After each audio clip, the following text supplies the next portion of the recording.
오늘은 사도 요한이 받아먹은 다시 예언해야 할 작은 두루마리 책에 대하여 나눠볼까 합니다. 요한이 받아먹은 작은 두루마리 책의 비밀이 무엇일까요? 그것은 7년 환란에 대한 요한계시록 책에 써있지 않은 은밀한 또 다른 비밀 계시의 책일 것입니다. 계시를 알게 된다는 생각에 갖다 먹어버린 즉 입에는 달았으나 먹고 나니 심판에 대한 비밀이 적혀 있어 배에는 쓰게 됩니다.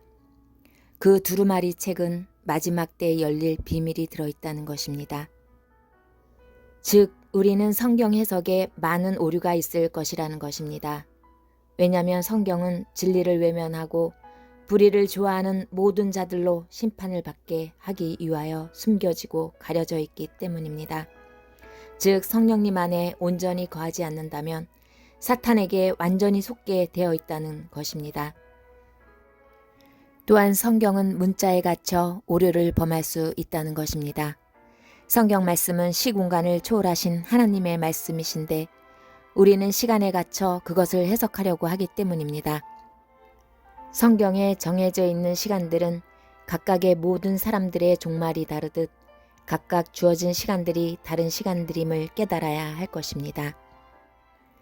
망하는 것도 나라마다 각기 다르게 주어지고 각자의 멸망도 다 각각 다르게 주어지기 때문입니다. 영혼이 사망하는 백보자 심판 또한 한날 한시에 일어나는 것이 아니라 각각 영혼의 사망 또한 다르다는 것입니다.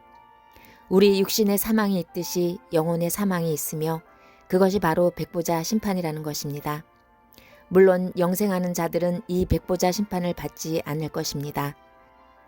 하나님은 시간, 공간을 초월하시는 분이시고 말씀 또한 시, 공간을 초월하신 말씀이기에 우리는 문자와 시간과 공간에 갇혀 말씀을 대하기에 그에 대한 오류가 분명 있을 것입니다.